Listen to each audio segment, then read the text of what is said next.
네, 한 주간 잘 보내셨나요? 호 변호사 증권고시 패스 시간이 돌아왔습니다. 저희 프로그램 참 많이 기다리시는 것 같아요. 그리고 저희 인터넷 사이트에서 VOD를 보실 수가 있는데 이 VOD 때문에 또 많은 분들이 항의를 하고 계십니다. 끝부분이 짧다고 하네요. 자, 그래서요, 저희가 이번 주에 새롭게 좀 작업을 했습니다. 저희 www.wowtv.co.kr로 들어오시면은 VOD를 보실 수가 있는데요. 1회부터 11회까지 오늘 모두 다 복구를 했습니다. 그리고 또 다음 주에는 나머지 부분도 복구를 할 테니까 여러분들 이제 불만, 고만 좀 토로를 하시고요. 한번 들어와서 보시기 바라겠습니다. 저희가 완벽하게 복구를 해놨습니다. 자, 그리고요, 여러분들이 정말 요즘에 이분께 너무 많은 의지를 하고 또 신뢰를 하시는 것 같아요. 그만큼 또 시장도 상당히 정확하게 보고 계신데요. 고승덕 변호사 나오셨습니다. 어서 오세요. 안녕하십니까. 네. 자, 일단은 저는 요즘 참 많은 이메일을 받고 있어요. 고승덕 변호사께서는 바쁘실 거라고 생각을 하고 질문들을 제 이메일로 보내주시거든요. 그래서 그 질문을 한 3가지를 보내주신 분이 있는데 이분의 질문을 좀 답을 해주셨으면 해요. 말씀 한번 그리고 또 이분의 질문이 많은 분들이 또 같이 생각하시는 부분이 아닌가 싶어서 제가 좀 뽑아왔습니다. 자, 일단은 저희가 항상 이 쌍바닥, 쌍봉이 중요하다 강조를 해드리잖아요. 근데 쌍바닥과 쌍봉이라고 불려지는 곳의 적용 범위가 스토캐스틱이 돼서 침체권에서만 만들어져야 하는지 그것이 궁금하다고 하시네요. 그것이 알고 싶군요. 보통 이렇습니다. 그 쌍봉, 쌍바닥이라고 하는 것은 이게 파동의 진리라고 제가 이제 말씀을 드렸거든요. 그래서 어느 구간이나 적용이 되고요. 과열권에서 이제 쌍봉이 난다고 보통 생각을 하시잖아요. 그렇죠. 이제 올라가서 쌍봉 치고 고점 꺾인다 생각하시는데 만약에 과열권까지 못 올라가고 중간에서 쌍봉이 나면 더 나쁜 거예요. 더 확실한 신호가 될 가능성이 큽니다. 그래서 그러면은 그 과열권 쌍바닥이 나오면 더 강하다고 볼 수 있는 건가요? 침체권이 아니고 어느 정도 상승한 가운데서 쌍바닥이 나면은 그거는 어떻게 판단할 수가 있죠? 이제 제가 옛날에 스토캐스틱 할 때 말씀드렸죠. 아니 이제 가지고 매매하시는 분들은 그 20평균에서 스토캐스틱이 쌍바닥이 날 때마다 그 추가 상승이 확률이 높다 이렇게 이제 말씀을 드렸고 22평 위에서는 그 매수 관점이기 때문에 스토캐스틱 저점이 떨어진다고 하더라도 상승은 나옵니다. 그래서 대개 보면은 스토캐스틱이 그 침체권에서 닫으면 그 상승이 이제 보통 나오잖아요. 근데 그게 22평 위일 때는 신뢰성이 굉장히 높아요.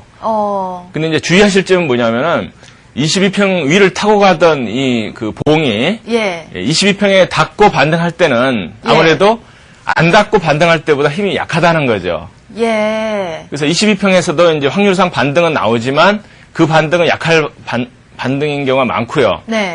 또 이제 22평에서 밑으로 내려가서 반등이 나올 때 그때는 내려갔다 올라갈 때는 어떤 그 박스권적인 그 마인드를 가지고 계셔야 되거든요.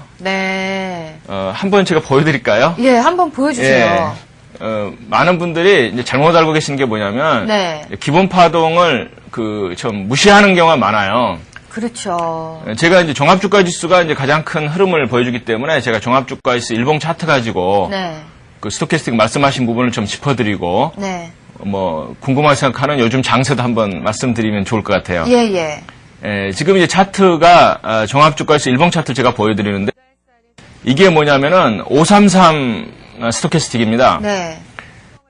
그러면 이제 22평 위에 타고 올라갔잖아요. 이게 22평은요. 까만 건 그 5위평선입니다. 올라갈 때 보시면 아래 그 골드가 날 때마다 추가 상승이 나오죠. 그렇지만 그러네요, 저점은 진짜. 낮아졌죠. 그러니까 저점이 낮아졌다고 해서 매도 관점이 아니라는 거죠. 또 이것도 보시면 이렇게 계속 그 반등이 나옵니다. 특히 이때였대요. 침체권에 와가지고 반등이 나오죠. 근데 말씀드린 것처럼 22평 밑에 내려 침체권에서 반등이 나왔을 때는 이건 주가 상승 추세가 굉장히 약화된 거거든요. 그렇기 때문에 분명히 반등은 강하게 나왔죠. 나왔지만 이게 마지막 꼭지였다는 거죠. 그래서 12평 위에 있을 때는 533 저점이 낮아진다고 하더라도 아직 그 매도 관점으로 접근하시면 안 됩니다. 그 다음에 이제 22평 밑에 있을 때는 네. 봉이 매도요. 네. 매도 관점이기 때문에 이게 일테면 이게 이제 쓰리 바닥이니까는 이때는 반등이 강하게 나오죠. 네. 이게 단순히 쌍봉이 나왔다고 해가지고 네. 매수가 아닌 경우가 상당히 있어요. 네. 그러니까 이런 경우 굉장히 약했죠. 예. 예. 그래서 아까 그러니까 22평 위에 있을 때는 위로 상승 추세가 강하기 때문에 바닥이 낮아져도 상승이 나올 수가 있고. 네. 22평 밑에 있을 때는 워낙 강하기 때문에 봉이 높아져도 하락세일 수가 있다는 거죠. 이거 보시면. 아, 예. 기본적인 533만 보시는 이 관점을 이제 생각하셔야 되거든요. 22평 관점을. 네. 네.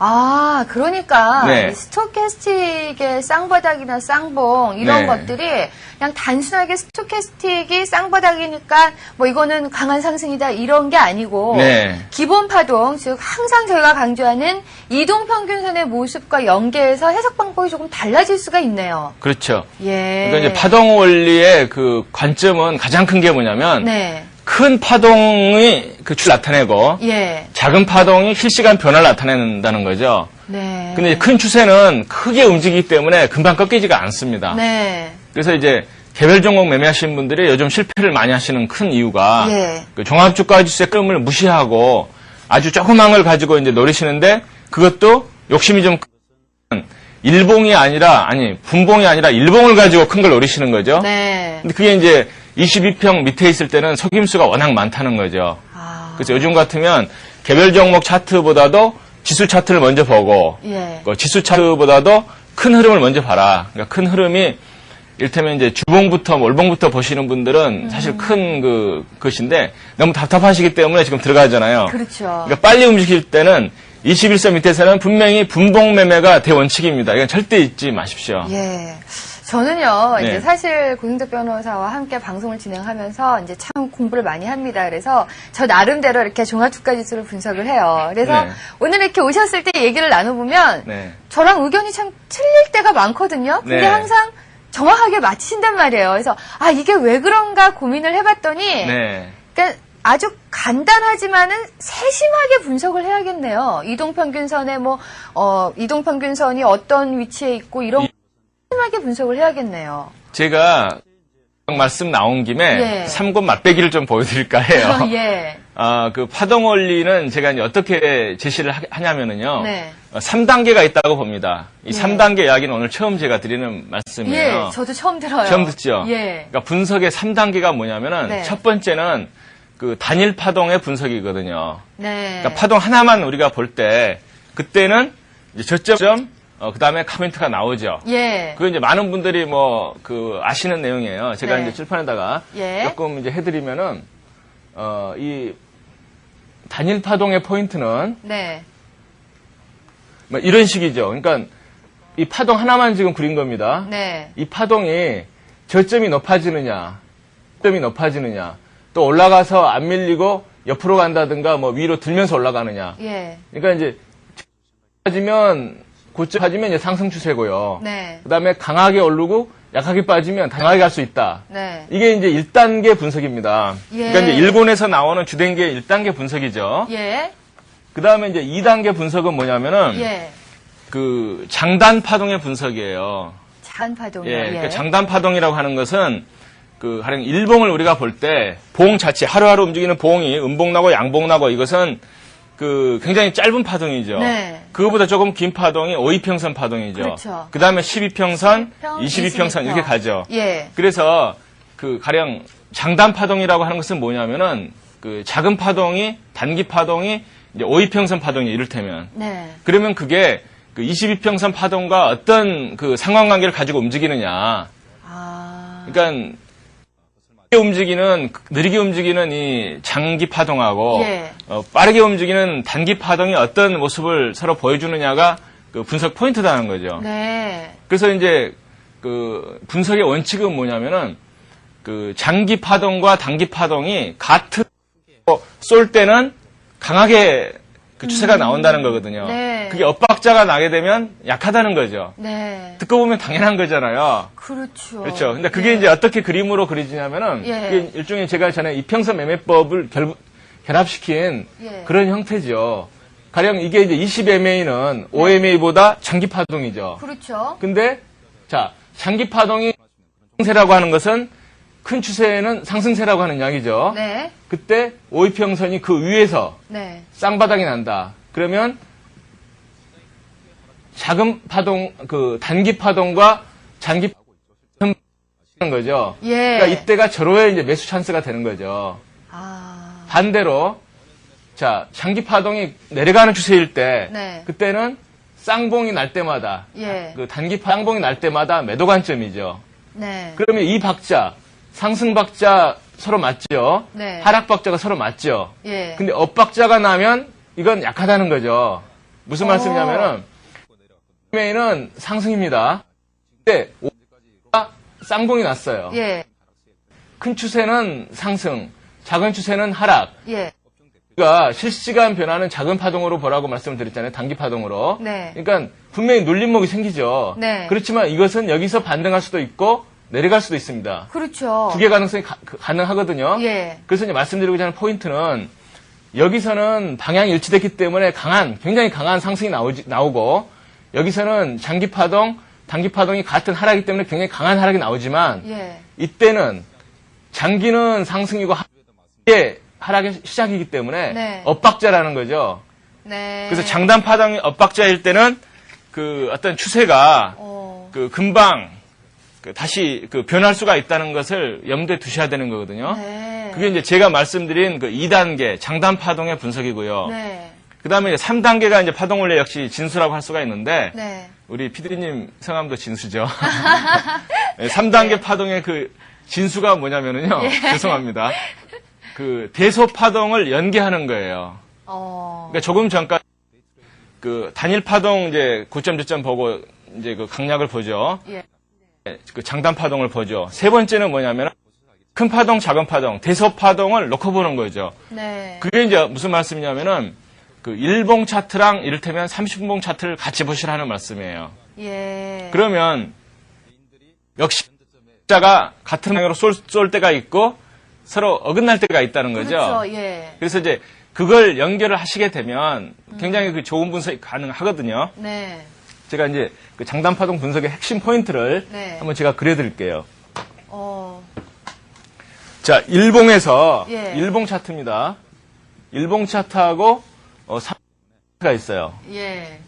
그러면 이것은 이제 그 우리가 파동의 관점에서 보게 되면은요. 네. 좀 약하죠. 네. 이것은 30분봉보다는 큰 파동이라고 할 수가 있죠. 예. 그 다음에 30분봉은 이것에 비하면 작은 파동이죠. 소파동이죠. 또 일봉과 주봉의 관계도 마찬가지입니다. 일봉과 주봉을 비교할 때는 예. 일봉이 소파동이고 네. 파동이죠. 네. 일단 이제 요즘 그기 때문에 예. 일봉과 이제 30분봉 파동을 말씀을 드리면은 네. 상승할 때는요. 조금 전에 가령 22평유에 이렇게 되죠. 네. OMA. 그럼 일봉에서는 이때가 어때요? 네. 장단 파동이 같은 방향이죠. 예. 그렇죠? 예. 이때는 장단 파동이 꺾이는 거죠. 그러니까 네. 단기 파동은 꺾이고 장기 파동 상승이기 때문에 이제 약한. 그렇죠. 그랬을 때 이제 이런 데서 이제 어떻게 우리가 포인트를 잡아내느냐. 네. 그러면은 큰 파동, 일봉 예. 파동과 작은 파동 30분봉을 같이 보는 거죠.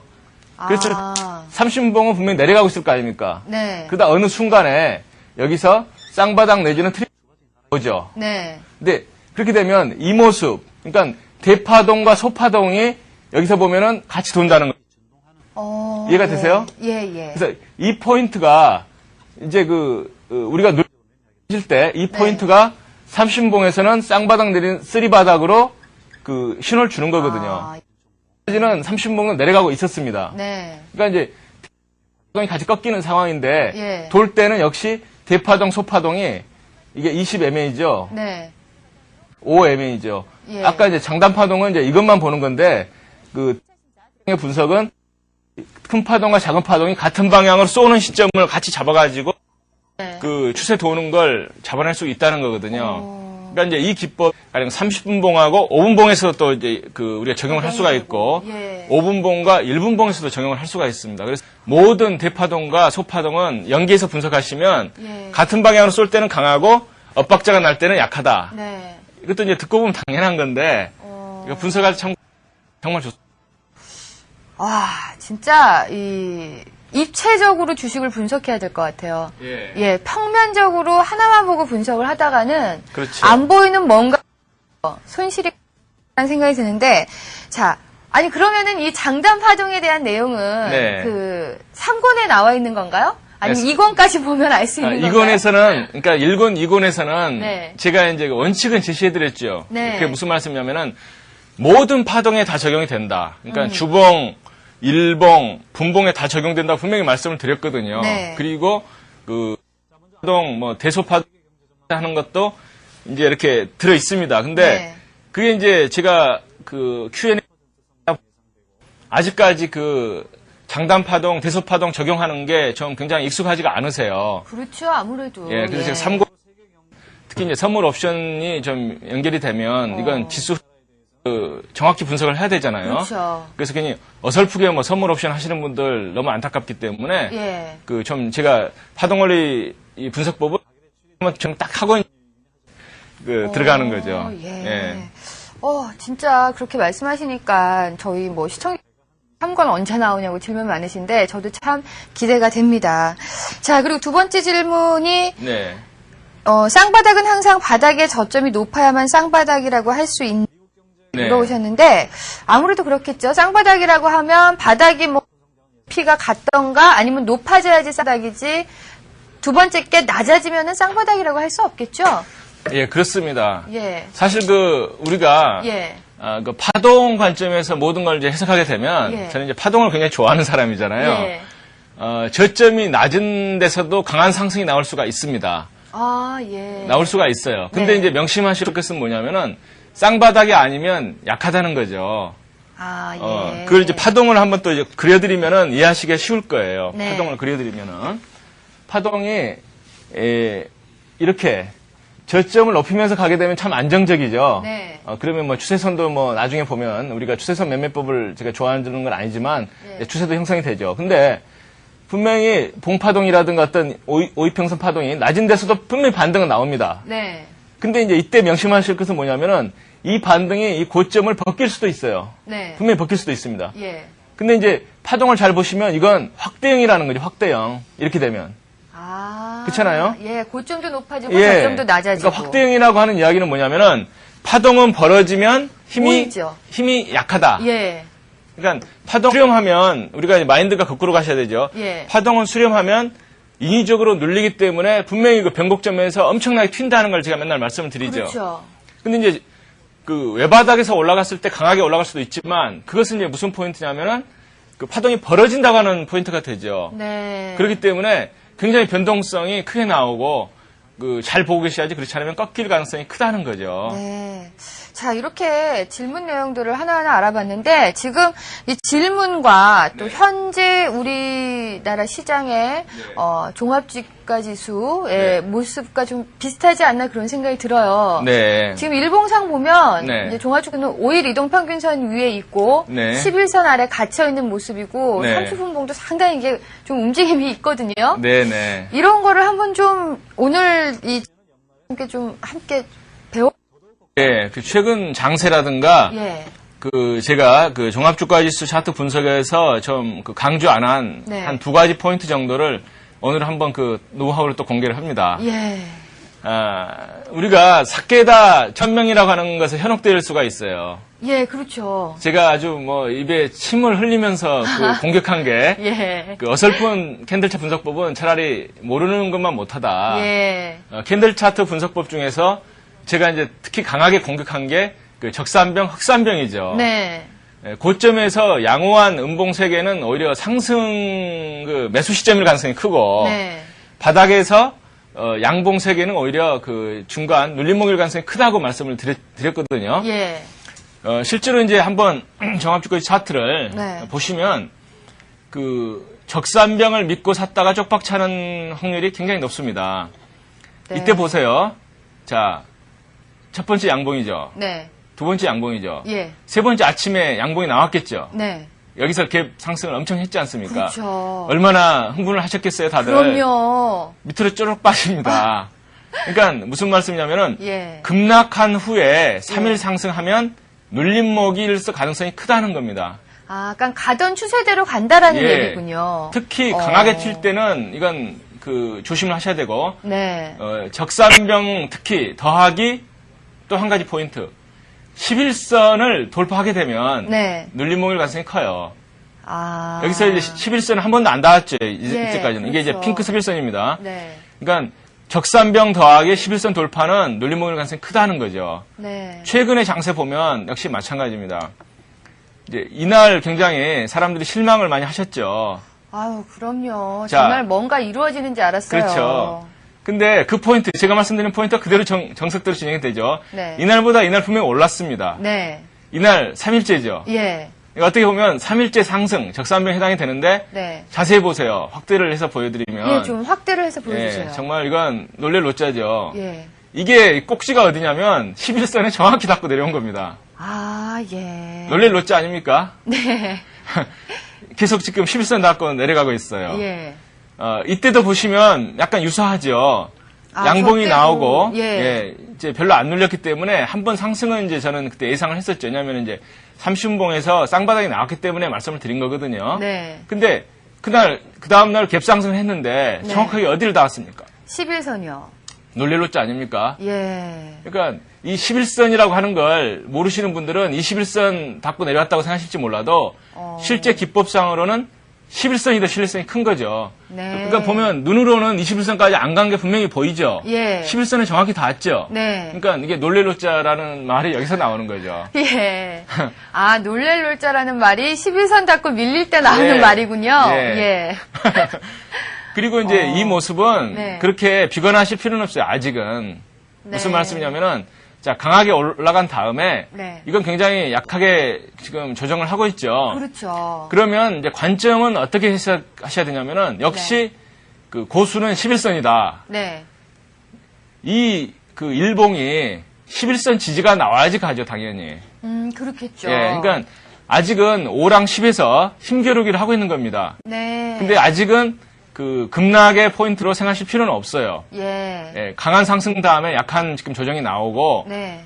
5하고 14에서 힘겨루기를 하고 있기 때문에 네. 위로 가더라도 강한 그 힘이 나올 거라고 보고요. 예. 내려가더라도 그렇게 급락은 나올 것 같지는 않습니다. 지금 현재 보니까 네. 이 아까 그 22평이랑 52평이랑 네. 방향이 같아야 된다는 말씀을 하셨는데 네. 지금 지수가 계속 저렇게 어디로 튈지 모르는 이유는 52평은 그래도 옆으로 가고 있는데 12평이 내려오고 네. 22평이 내려오고 있고 방향이 서로 안 맞기 때문에 그렇다고 볼 수도 있는 건가요? 그렇죠. 엇박자가 나죠. 엇박자가. 네. 엇박자가 나는데 제가 네. 조금 전에 잠깐 보여드리는 데서 이제 좀 커닝하신 분들은 예.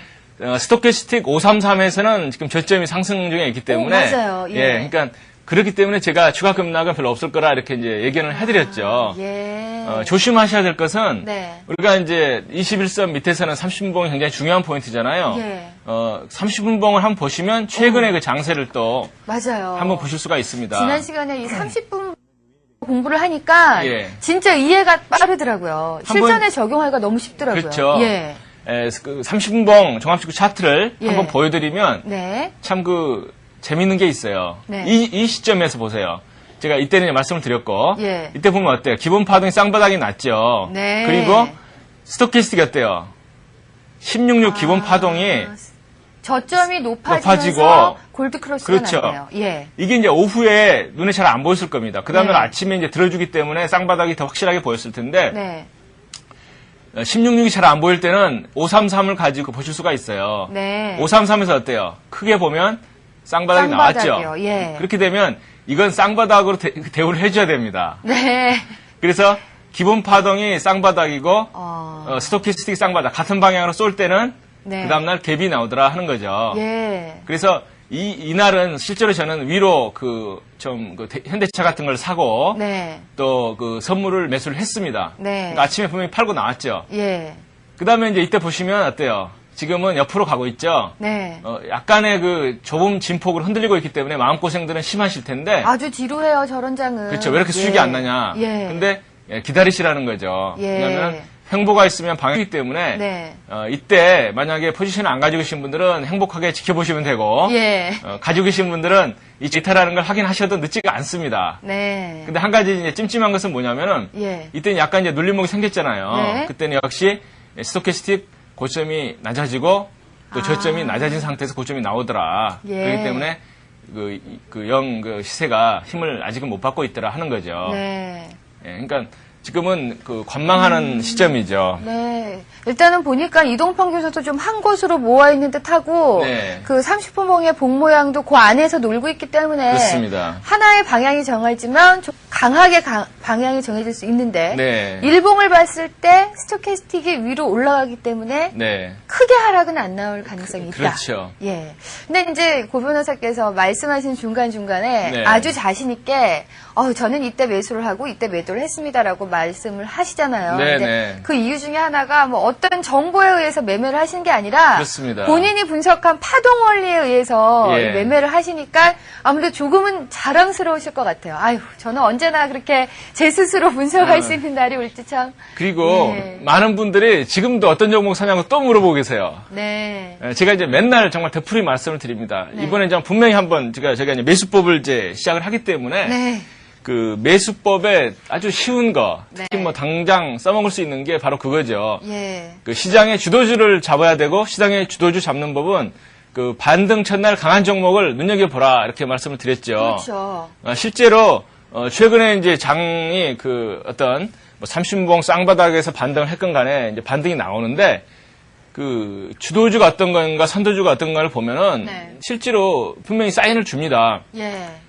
삼성전자보다는 현대차가 강했죠. 맞아요. 지금 계속 강하고 있고. 계속 강하더라고요, 진짜. 역시 강한 종목이 일봉을 보면 그 삼성전자는 반등하고 나서 지금 계속 음봉이 좀 세게 나오고 있지만 현대차는 굉장히 그 갭을 안 메우고 옆으로 가면서 그 횡보 조정을 하는 모습이 굉장히 강하더라는 거죠.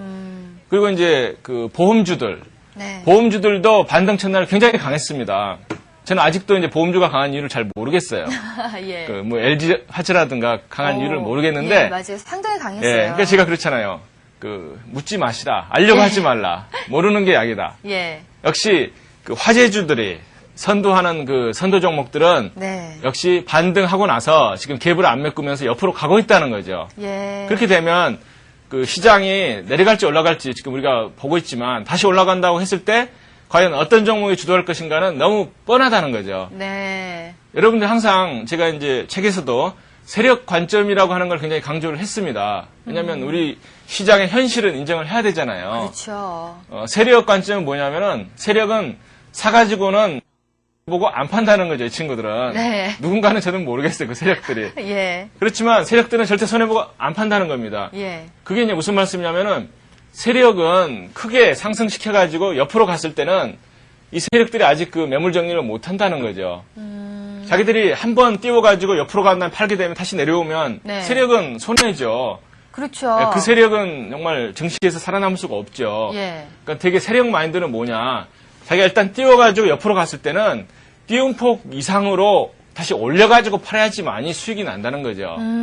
그래서 그 띄운 다음에 옆으로 가는 종목이 강하다고 하는 이유가 바로 그거죠. 그래서 항상 그 차트를 보실 때 제가 그 패턴을 1권, 2권에서도 많이 그 그려드렸잖아요. 그래서 그 세력 마인드를 가지고 차트를 보실 때와 그렇지 않을 때는 그 마인드가 틀리다.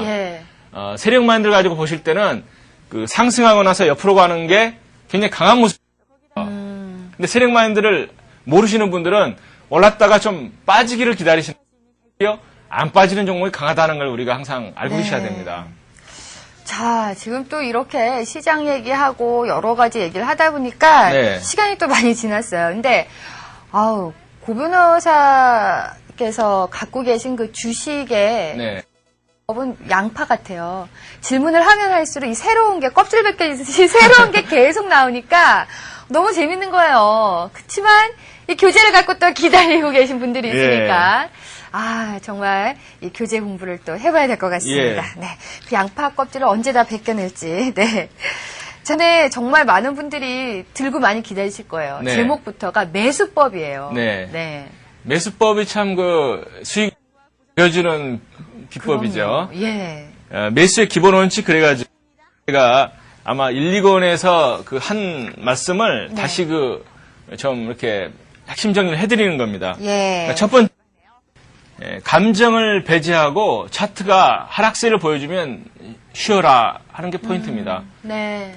자꾸 감을 가지고 예. 들어가시잖아요. 예. 감을 가지고 요즘 보면은 전문가들도 또 의견이 엇갈리죠. 전문가들 항상 의견이 엇갈리더라고요. 미국 네. 시장의 의견과 아직은 몇 달 더 조정을 받아야 된다는 의견.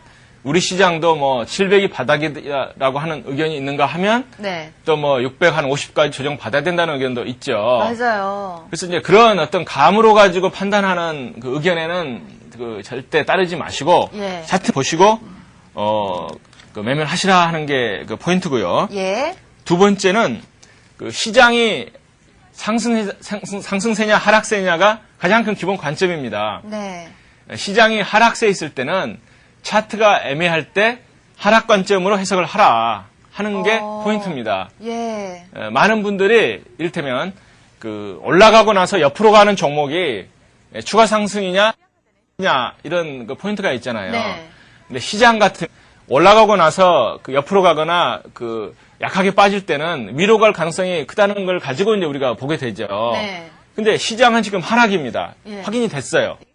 개별 종목 차트가 일단 5% 6% 약하게 이제 반등을 하죠. 네. 그러니까 상한가 기준을 하게 되면 8% 이상 반등하지 않은 종목은 그렇게 강한 종목이라고 볼 수가 없습니다. 아, 예. 그러니까 시장은 하락인데 네. 가령 하락하다가 음봉에서 갑자기 양봉이 5%짜리가 나왔어요. 네. 근데 그 다음날 별로 안 빠지고 1% 또는 0.5% 빠지면서 옆으로 가더라 하는 거죠. 음봉이 오더라 하는 거죠. 네.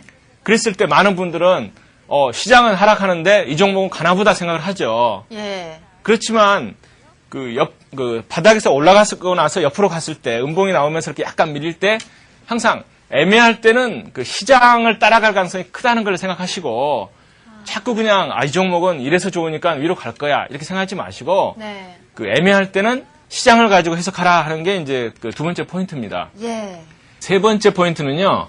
금파동을 된다 하는 거죠. 금파동을.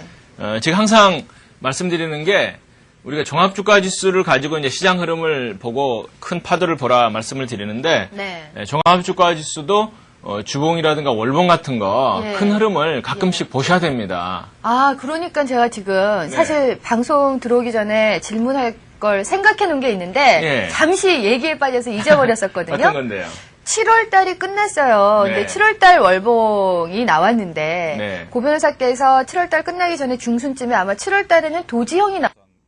십자형이 나올 것 같다 말씀을 하셨잖아요. 네. 근데 일단 십자형이 나왔는데 네. 좀 걱정이 되는 게 월봉상 12평이 지금 깨졌거든요. 네네. 이건 어떻게 해석을 해야 하는지 좀 보시면서 얘기를 좀 해주시죠.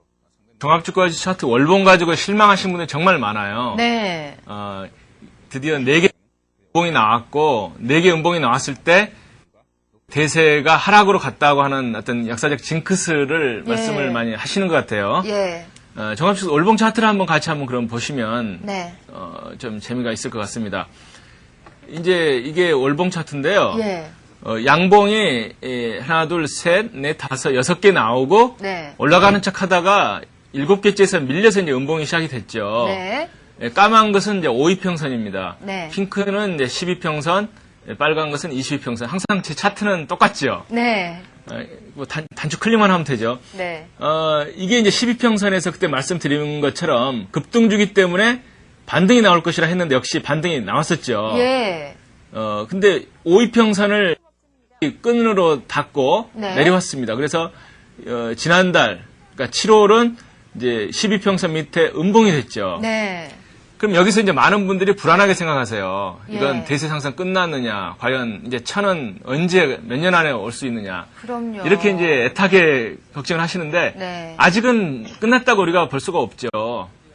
장이 끝나려고 하면은 네. 정말 여기까지 내려와야지 되는 건데 우리가 포인트가 예. 그때 이제 말씀드린 포인트가 22평이 쌍바닥 그쵸. 바닥이 높아졌어요. 그렇죠. 예. 쌍바닥. 예. 그 다음에 오이평선이 궁둥이는 비슷한 예.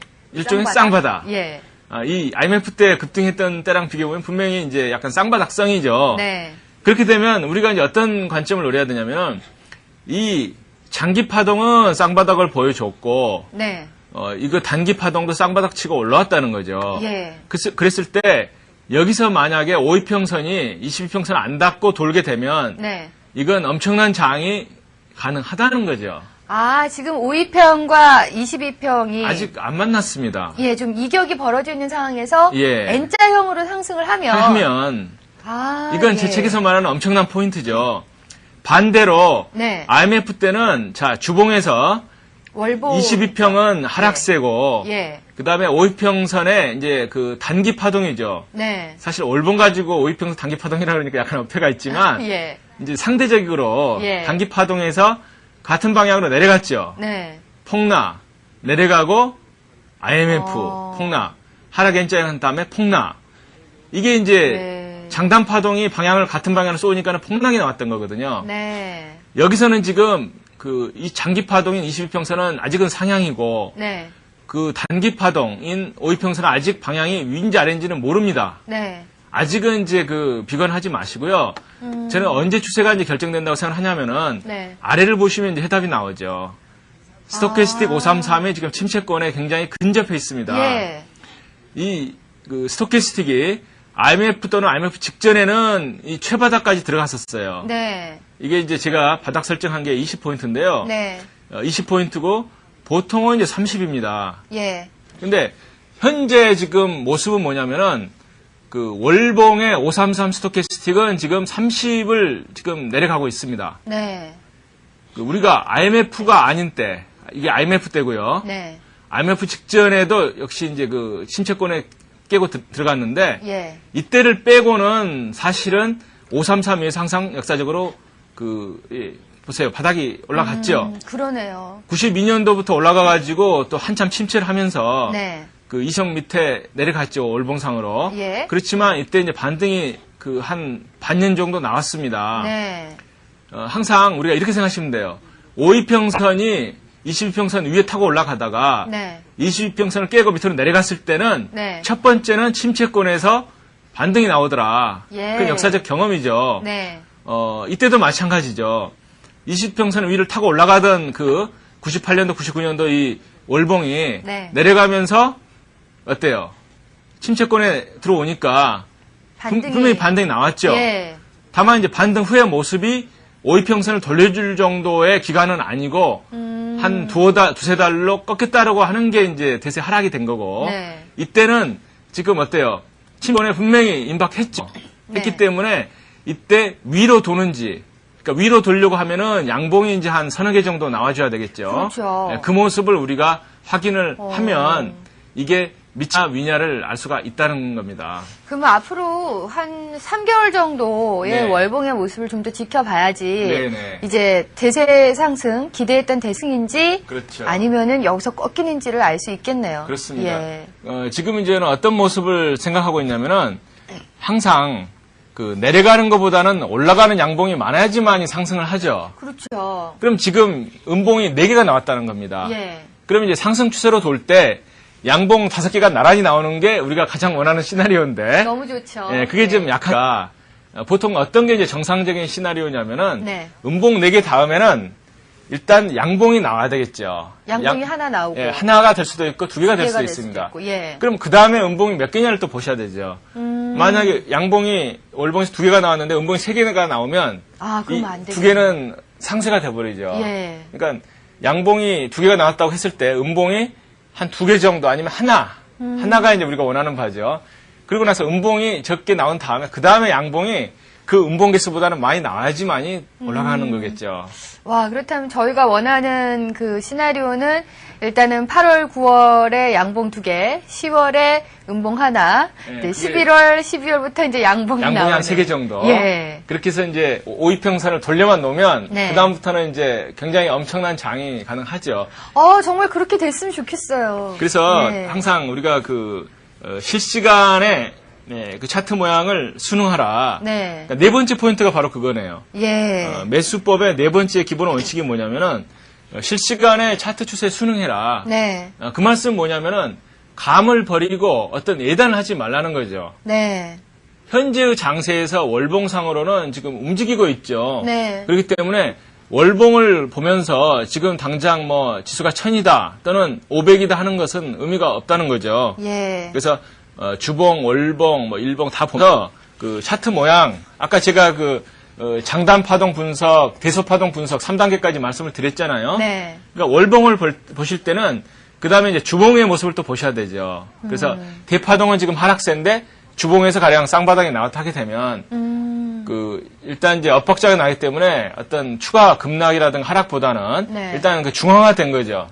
네. 그때는 이제 또 위를 또 생각하셔야 되고 그렇기 때문에 리얼타임의 차트 모양이 가장 중요하다. 감을 버리시면 좋겠다 하는 게 그 네 번째 포인트고요. 예. 그다음에 다섯 번째 포인트는 예. 우리가 아침에 사가지고 손해를 많이 보기 때문에 제가 아침 초반에 매수하는 것은 오히려 자제를 해라 하는 것을 썼습니다. 네. 특히 그 요즘 같은 하락이라든가 조정장세에서는 특히 네. 잘 맞는 이야기죠. 맞아요. 예. 제가 이걸 써놨는데 아마 책을 한 10번 읽으신 분들은 이 대목에서 다시 한번 좀 그 마음에 와닿을 겁니다. 맞아요. 그쵸? 요즘 같은 장에서는 아침에 잘못 들어가면 예. 진짜 손실나기 쉬워요. 그렇죠. 눈 깜짝할 사이에요. 예. 그렇습니다. 많은 분들이 그 일봉 매매를 하고 계세요. 네. 기술적 분석이 지금까지는 그 일봉 중심이었기 때문에 일봉을 보시는데 그 일봉은 오후에 종가에 해당된다고 하는 것을 우리가 받아들이셔야 됩니다. 네. 너무 당연한 이야기 같은데 아침에 그 일봉 모습에 흥분하기 쉽다는 거죠. 예. 제가 아까 그 적산병 좀 그려드린 게 있는데 그걸 한번 네. 다시 보시면은 예. 자 아침 하루 오르고 이틀 오르고 이게 이제 양봉이죠. 네. 3일 올랐습니다. 이게 이제 아침에 10시의 모습이에요. 10시. 네. 야 얼마나 흐뭇합니까? 그렇죠. 적산병 삭개다가 막 생각이 나고. 네. 근데 이제 실제로 쫙 밀어내가지고 이게 이제 음봉이에요. 아주 뭐 어제 상승폭까지도 이렇게 좀 갉아먹는 네. 그런 음봉이란 말이죠. 그럼 이거 이제 오후에 3시의 모습입니다. 그러면 이 모습 가지고 흥분했다가 이 모습 가지고 낙담을 하죠. 네. 얼마나 많이 물렸겠어. 그렇죠. 여기서 사면은 혹시 단기적으로 며칠 하락하게 되면 마음고생이 심하거든요. 예. 그래서 이때는 일봉 매매를 하실 분들은 아침 매수를 자제하시고 만약에 30분봉 매매를 하셨으면 그날 아마 이런 모습이 나왔을 거예요. 이런 모습이. 또는 5분봉에서 네. 개별 종목 같은 경우 쌍봉이 나왔을 겁니다. 이날 아침에. 예. 이게 이제 아침에 오전장 모습이겠죠. 뭐 11시라든가. 그래서 그 봉이 오후에 완성이 되고 특히 그 하락 장세의 특징은 뭐냐면은 정강 후 약이죠. 네.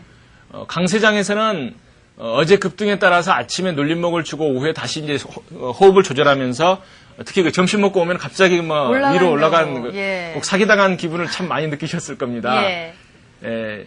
약세장에서는 반대가 많이 나오죠. 아침장에서는 정말 강했는데 예. 10시 반에 정말 강해가지고 뭐 5분봉 쌍바닥도 나오죠. 네. 그래가지고 샀더니 갑자기 그냥 30분봉도 꺾이고 5분봉에서 뭐 쌍봉, 트리플봉 막 나오면서 꺾이더라 하는 거거든요. 네. 그래서 아침장에서 매수하시는 것은 하락장에서는 조심하시라 하는 겁니다. 네.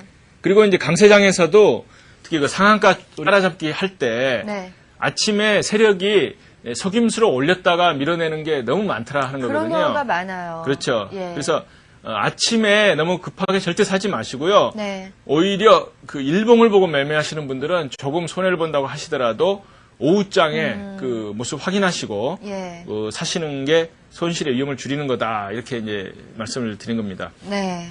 그다음에 이제 여섯 번째 포인트는 뭐냐면 그 차트 모양이 엉망인 것은 그 사지 말라는 말씀입니다. 아니 근데 진짜 가끔 개별 종목들 보면 네. 이런 경우가 많아요. 막 이동평균선도 막 엉켜 있고 네. 봉도 막 꼬리가 막 아래 위로 길게 달려 있고 네네. 정말 이게 무슨 차트인지 아니면 뭐 누가 장난을 낙서를 해놓은 건지 예. 그런 생각이 드는 차트들이 있더라고요. 그렇죠. 좀 예. 엉망인 차트들이 있죠. 네.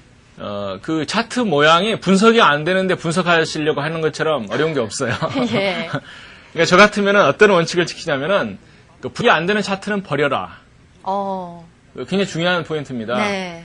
개별 종목 같은 게 그 중소형주 경우에 네. 그 분석이 안 되는 차트는 분명히 버려야 됩니다. 예. 제가 이권에서는 예시를 별로 안 해놨죠. 네. 왜냐하면 차트가 엉망인 종목도 많습니다. 이제 차트가 엉망인 것은 어떤 모양이냐면 그 도대체 고점 저점이 좀 높아지는 것 같지도 않고 뭐 완전히 냉탕 온탕 예. 그 원칙이 없는 거예요. 네.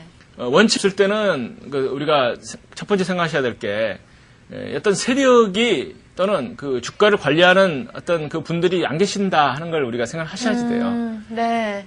주가를 보통 관리를 하는 게 정상적인 어떤 기업 내지는 세력입니다. 네. 기업에서 주가를 관리할 수도 있고요. 또 세력이 관리할 수도 있습니다. 예. 근데 세력이 관리할 때는 그 어떤 그 자기가 올려놓고 먹고 나오겠다 하는 여러 가지 그 원칙이 있죠. 네. 근데 그게 없는 종목은 그 어디로 튈지 예상할 수가 없다는 거죠. 우리가 파동원리 분석법을 공부를 해가지고 그 어떤 그 수익이 날 종목을 그 찾는데 네. 분석이 안 되는 거 가지고 위험부담을 할 필요가 없죠. 네, 맞아요. 사실은 열심히 공부를 해서 네. 이 모양이 이상한 것 같고 연구를 하다가 안 되면은 야, 이거 네. 내가 공부를 잘못한 게 아닌가. 예. 괜히 자기는 열심히 했는데 차트 때문에 그런 경우도 있잖아요. 그렇습니다. 예. 저도 옛날에 참 이해 안 되는 차트 분석하려고 굉장히 노력을 많이 했었어요. 네. 아마 제가 그걸 알아냈으면 노벨상을 받을 텐데요. 예. 전 나중에 보니까 분석 안 되는 차트는 역시 주가도 나중에 예측할 수가 없고 엉망이더라 하는 걸 이제 확인할 수가 있었고요. 네. 특히 그 이상한 모습이 나타나게 되면 네. 그게 그 세력이 파는 시점일 가능성이 큽니다. 아, 예. 예, 한번 이제 제가 차트를 한번 또 보여드릴게요. 제 차트에서도 남양유업이라고 하는 그 종목을 가지고 한번 차트를 했었는데, 예. 남양유업은 제가 회사의 그 어떤 내용이라든가 이것에 대해서는 알지를 못합니다. 네. 굉장히 우량 기업이라고 하는 이야기도 많이 있었거든요. 네. 근데 아무튼 차트는 엉망이들 하는 거예요. 예. 한번 볼까요? 예. 궁금해지네요. 예. 최근의 모습입니다. 최근 사실 작년 말에 썼기 때문에 예시되는 예. 차트는 최근에는 이제 옛날 걸 예시를 했지만 금년 봄에 남양유업 그 일봉 차트를 한번 보여드리면 네. 재미가 있습니다. 이때는 이제 나름대로 또 세력이 들어와가지고 또 열심히 작업을 했죠. 예. 어때요? 그냥 거의 하한가로 밀어냈다가 올렸다가 아유. 올렸다가 처음에 밀어냈다가 쫙 했다 또 상한가로 올렸다가 밀어냈다가 엉망이죠. 네. 이건 뭐 수렴한다고 생각하실 수도 있는데 이건 분석이 안 되는 거죠. 네. 이렇게 뭐 음봉을 치고 양봉을 치고 근데 이제 눈치는 약간 있었어요. 뭐냐면은 세력이 이걸 이제 장사 그 꼭지로 생각한 거죠. 네. 그런 분석은 되죠. 예. 그렇지만 어떤 원칙이 없죠. 그러고 나서는 이제 엄청난 어머. 폭락이 이제 오고 있는 거죠. 예. 급락했다가 급등시켰다가 아래 이제 그 거래량을 보면 뭐 몇백 주도 안 되죠. 그러니까 이런 종목에 기가 막히게 차트 분석했다고 들어가시면 마음고생을 하시는 거고요. 네. 그 다음에 제가 이제 책에서 그 항상 보여드리는 예시 종목 중에 하나가 대구백화점이죠. 예. 이건 그 어떤 세력이 있습니다. 네. 저는 세력은 이제 주식 장사꾼이라고 말씀을 드리는데 네. 이거 보시면 그 촘촘하게 제가 보여드리는 건데요. 어떤 원칙이 있어가지고 세력은 이 장사를 굉장히 잘하고 있죠. 오, 차트가 참 예. 예쁘네요. 항상 그 책대로 움직입니다. 네. 막판의 그 꼭지, 막판 불꽃도 정확하게 만들어주죠. 네. 그 이렇게 단계 올라가던 이 주가가 막판에 엄청나게 시세 분출을 하죠. 네. 이게 이제 세력이 개미들을 유인해가지고 예. 그 팔아먹기 위한 그런 그 막판 불꽃이라고 하는 전형적인 세력의 수법이죠. 네. 그러고 나서는 역시 그 하락 N자, 예. 밀리는 N자 여기서 이제 그 완전히 쌓는 거죠. 네. 나는 끝났다. 예. 그러니까 급등주가 이렇게 급한 다음에 막판 불꽃을 보인 다음에 내려가서 그 특히 이 12평선 밑에서 밀리는 N자. 네. 제 책을 열심히 읽으신 분들은 이게 무슨 뜻인지 아실 거예요. 그렇죠. 항상 급등주는 12평에서 상승 N자를 만들고 급등을 이렇게 하지만 예. 보세요. 다 11선 여기서 급등이 나오지 않습니까? 네. 내려갈 때도 역시 12평 밑에서 밀리는 N자가 나오게 되면 이 네. 급등주는 시세가 끝난 겁니다. 어. 그래서 이 대구백화점 같은 경우는 저 같으면 종목에 항상 넣고 보고 있습니다. 네. 왜냐하면은 그 먹일 때는 확실하게 알려주는 거예요. 그러네요. 네, 이거 보세요. 상한가 주고 옆으로 다음에 위로 방향 트니까 막판 불꽃이 나오잖아요. 예. 그래서 대구백화점 제가 이제 그 별로 회사 자체는 그렇게 선호하는 그 회사가 아니에요. 대구백화점이 네. 뭔가도 모르겠고요. 예. 무슨 뭐 자산 가치가 훌륭하다고 하는 설도 있는데 예. 뭐 제가 뭐 등 끼고 뛰어본 건 없습니다. 네. 그렇지만 대구백화점은 세력이 1년에 몇 번씩 열심히 그 파동을 만들면서 파동원리 분석법 그 하시는 분들을 위해서 열심히 장사를 하고 계십니다. 그래서 네. 그런 것들을 좀 이제 공부를 해두시면은 예. 좋습니다. 예. 세력주라 그래서 제가 관심 종목에다가 이렇게 그 창 띄우는 게 있어요. 네. 그러니까 뭐 우량 대형주, 뭐 어떤 이렇게 그 중대형 우량주 띄우면서 그 세력주 코너가 있어요. 예. 그러니까 대구백화점 같은 경우는 그 제 세력주 관심 종목의 30개 중에 하나죠. 네. 근데 항상 1년에 한 2번씩, 3번씩 먹여주기 때문에 네. 굉장히 고맙더라고요. 아하. 예. 그 다음에 7번째 그 매수 원칙은 뭐냐면은 네. 하락할 때는 매수하지 말라. 네. 이번에 이 원칙을 네. 다시 한번 명심하신 분들은 예. 그 매수를 안 하고 현금을 지금 가지고 계셔야 되죠. 그러니까 떨어지는 그렇죠. 칼은 멈추기 전에 잡지 말라. 이거 잘못 잡으면 손 비죠. 그 원칙이 예. 어디서 나온 원칙인가 모르겠어요. 떨어지는 칼날을 칼날은 잡지 멈추기 말아라. 전에 잡지 말라. 어디서 그래서 많이 나왔을까? 듣던 것 같죠. 예. 저도 하도 말씀을 많이 하다 보니까 예. 이거 제가 만들어냈나 착각이 들 때가 있는데 예. 분명히 어디선가 많이 저도 본 것 같아요. 네. 그러니까 떨어지는 칼날은 잡지 말라. 그러니까 급락 때는 싸다고 들어가지 말라는 거죠. 예.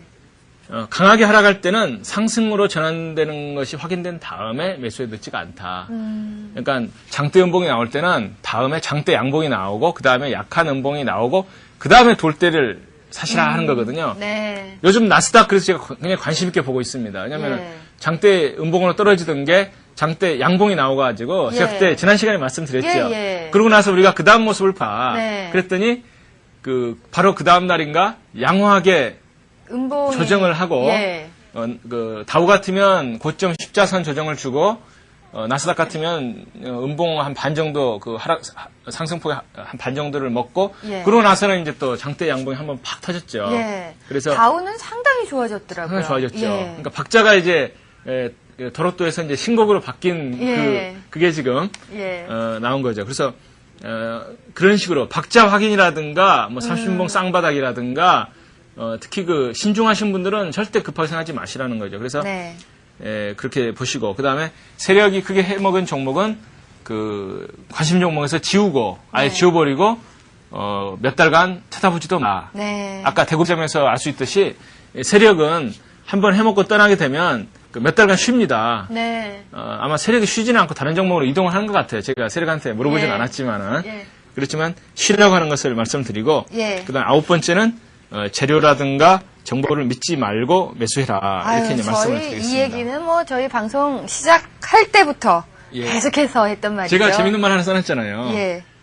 뉴스에 팔라. 이걸 네. 제가 뭐라고 써놨냐면은 뜨거운 감자 먹으려다가 이빨 빠진다. 네.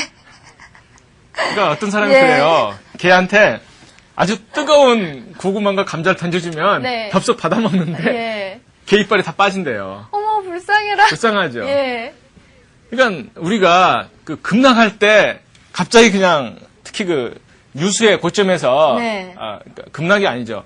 아주 강하게 상승해서 고점에서 그냥 뉴스가 팍 터질 때 아주 뜨거운 감자죠. 예. 잘못 먹으면 이빨 다 빠집니다. 그러니까 조심을 하셔야 됩니다. 예. 자, 그리고 네. 10번째. 10번째. 예. 외국인 매매 동향은 중형주에서는 무시해라. 오. 많은 예. 분들이 그 외국인 매매 대금이 하루에 1억 원도 안 되는 그걸 가지고서 특히 그 코스닥은 500원짜리 20만 주 살 수 있잖아요. 그렇죠. 예. 그럼 500원짜리 20만 주 사가지고 그게 무슨 의미가 있냐 하는 거죠. 예. 그래서 중소형주 매매 대금 얼마 안 되는 것은 검은 머리 외국인들의 작전이 성행한다. 네. 그리고 이제 최근에 제가 이제 그 와우 TV 시청자 의견란에 어떤 분이 띄워놓으셨길래 제가 한번 글을 답을 해드린 게 있어요. 뭐냐면은 그 급등한 종목이 고점에서 거래량 터지고 꺾이는데 기관들 매수 물량이 상당히 많더라. 이게 무슨 의미냐? 네. 의미가 없습니다. 그건 저도 그거 봤어요. 봤죠? 예. 그러니까 정말 외국인 매매 동향, 기관 매매 동향 저는 굉장히 안 봅니다. 네. 선물 옵션 동향은 봐요. 왜냐하면 예. 특히 외국인들이 선물 옵션까지 장난치기 때문에 네. 장의 단기적인 흐름은 의미가 있는데 예. 중소형주라든가 중형주, 대형주도 마찬가지입니다. 외국인의 매매 동향은 의미가 없으니까 연구하려고 절대 그러지 마시고요. 예. 파동만 열심히 보시기를 바라겠습니다. 예. 자, 그리고 소형주, 거래 물량이 적은 종목은 사지 않는 것이 좋다. 네. 이거는 저희 방송하면서 계속해서 대형주 위주로 네. 매매를 하셔야 된다 말씀을 드린 거고. 중대형주죠. 예. 네. 자, 그리고 주가는 싸다고 오르는 게 아니다. 네. 제가 지난번에도 말씀드린 것 같아요. 예. 그 액면가 대비 굉장히 싼 종목들이 있어요. 네. 그런 종목 잘못 건드리다가는 부도 나서 아주 퇴출돼 버립니다. 네. IMF 직전에 많은 분들이 싸다고 액면가 3, 40%짜리 들어갔다가 예. 그게 어느 날 갑자기 거래 정지가 되면서 휴지가 됐어요. 그래서 지금은 그 IMF 시절은 아닙니다만은 네. 그 액면가 대비 반 이하 되는 것은 좀 안 사시는 게 좋겠다 하는 게 제 희망이고요. 네. 액면가 대비 60% 미만은 수문학제라든가 회사 구조에 근본적인 문제가 있을 가능성이 있다 말씀을 드렸는데 네. 최소한 한 50% 정도를 기준으로 하셔가지고 예. 너무 싼 종목은 문제가 있습니다. 네. 그러니까 된통 당할 수가 있기 때문에 예. 차라리 안 사고 관망하시는 게 좋지 않을까 싶습니다. 네. 자, 오늘도 이 1시간이 어떻게 흘러갔는지 모를 정도로 너무나 빨리 흘러간 것 같아요. 너무너무 재밌게 1시간 잘 배워봤습니다. 네, 공석 변호사 감사드립니다. 자, 오늘은요, 저희가 매수의 기본 원칙 12가지에 대해서 배워봤는데요. 사실 이 내용을 쭉 보다 보니까 우리 개인 투자자들이 손실을 보는 원인 중에 다 하나씩 있으실 것 같아요. 12가지 중에, 맞아. 나는 저번에 저거를 잘못해서 큰 손실이 났었지. 이런 기억하시는 분들 계실 것 같은데요. 일단은 이 기본 원칙을 확실하게 지키시면서 실질적인 매매에 들어가시면 좀 더 수익률이 좋아지지 않을까 그런 생각이 듭니다. 그리고 앞에서도 말씀드렸지만 다시 한번 알려드릴게요. 저희 VOD가 1회부터 11회까지 다시 재정비가 됐습니다. 여러분들 지금 들어가서 보시면은 끊기지 않고 끝까지 다 보실 수 있을 겁니다. 저희 인터넷 사이트 주소 아시죠? www.wowtv.co.kr입니다. 자, 저는요, 다음 시간에 더 알찬 내용 가지고 다시 찾아뵙겠습니다. 감사합니다.